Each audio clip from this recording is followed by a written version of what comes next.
2월 1일 월요일 가정예배를 하나님 앞에 올려드리도록 하겠습니다.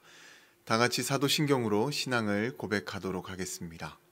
나는 전능하신 아버지 하나님, 천지의 창조주를 믿습니다. 나는 그의 유일하신 아들 우리 주 예수 그리스도를 믿습니다. 그는 성령으로 잉태되어 동정녀 마리아에게서 나시고 본디오 빌라도에게 고난을 받아 십자가에 못 박혀 죽으시고 장사된 지 사흘 만에 죽은 자 가운데서 다시 살아나셨으며 하늘에 오르시어 전능하신 아버지 하나님 우편에 앉아 계시다가 거기로부터 살아있는 자와 죽은 자를 심판하러 오십니다.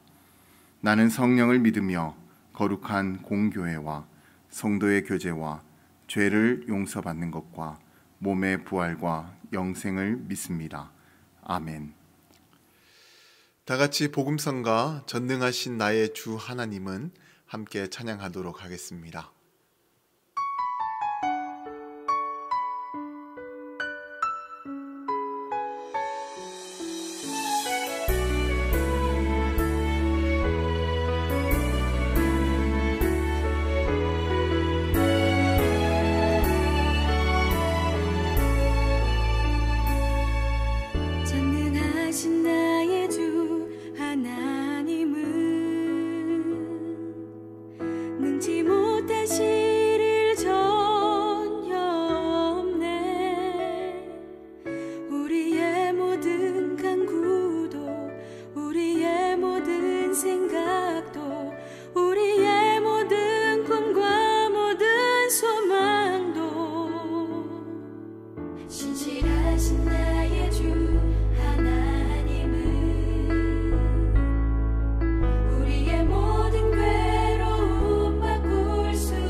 오늘 우리 가정에게 허락하신 하나님의 말씀은 누가복음 10장 20절의 말씀입니다.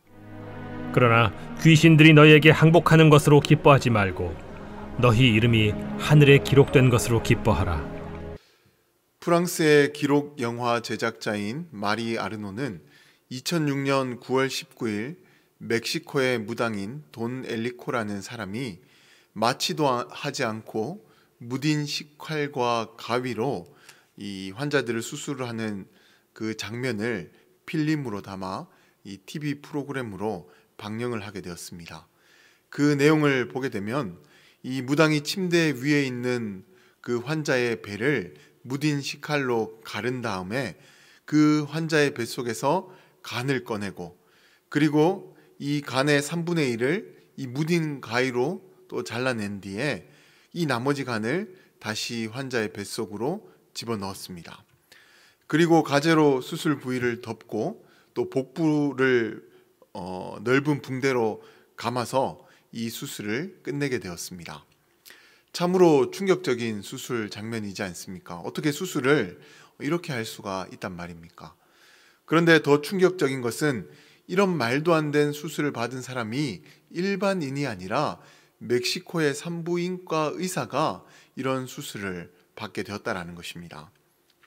그리고 더 충격적인 것은 몇 개월 후에 취재팀이 그 환자를 다시 찾아가게 되었는데, 그는 이 수술로 인해서 이 병에서 완치를 받게 되었다는 것입니다.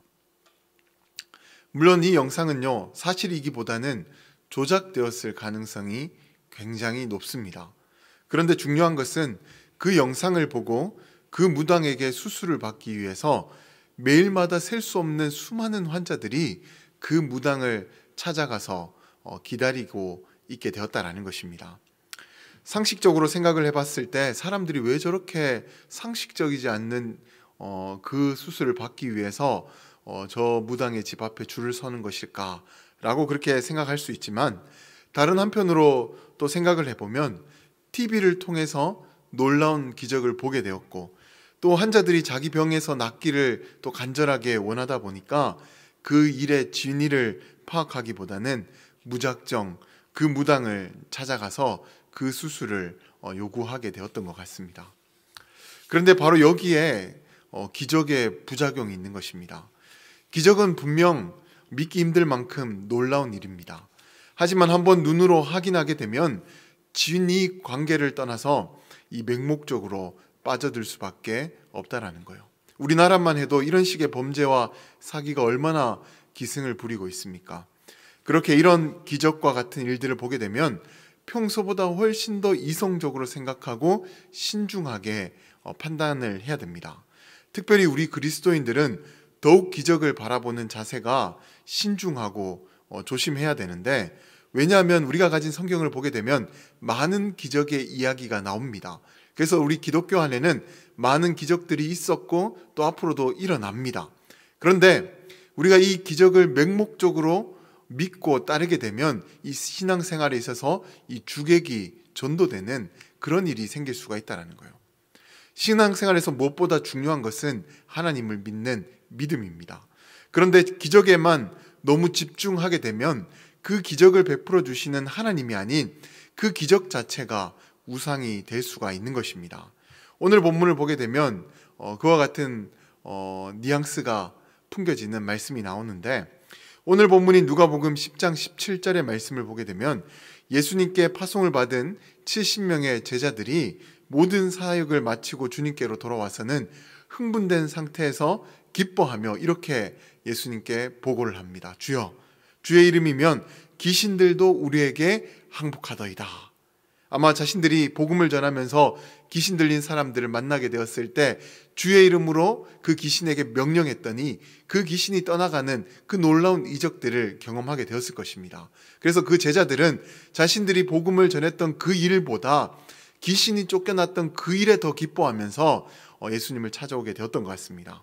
아무래도 귀신을 쫓아내고 또 귀신들이 항복하는 것이 쉽게 볼 수 없는 일이었기 때문에 제자들은 이 일이 정말 중심이 되었을 것이고, 또 예수님께 보고하는 데 있어서 가장 첫 번째 보고가 되었을 것입니다.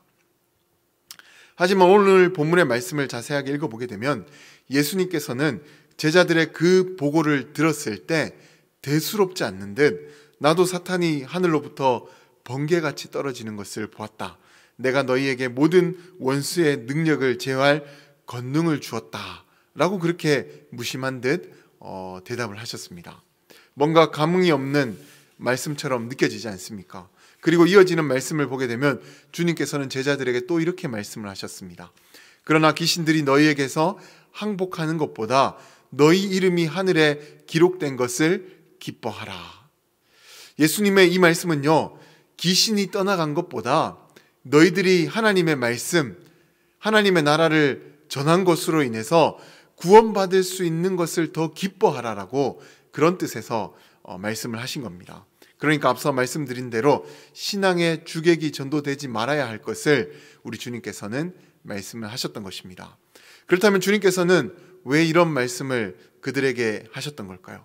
그것은 바로 제자들이 이런 기적들을 하나님보다 더 주목하고 이런 기적들을 더 맹목적으로 믿고 따를 것을 걱정하셨기 때문에 제자들에게 이런 반응과 말씀을 하셨던 것입니다. 기독교 신앙은요, 기적을 믿는 것이 아닙니다. 전능하신 하나님을 믿는 것이고 또 하나님께서 보내주신 예수 그리스도를 통해서 구원을 받을 수 있다라는 것을 믿는 것입니다. 그렇게 우리는 잘 알아야 합니다. 아무리 우리가 신앙생활을 하다가 신비롭고 놀라운 기적을 보게 된다 할지라도 결코 그 기적이 우리에게 구원을 가져다 줄 수 없다라는 것입니다. 오직 예수님만을 바라보고 그분을 믿어야지만 우리는 하나님께서 주시는 그 구원을 받아 누릴 수가 있는 것입니다.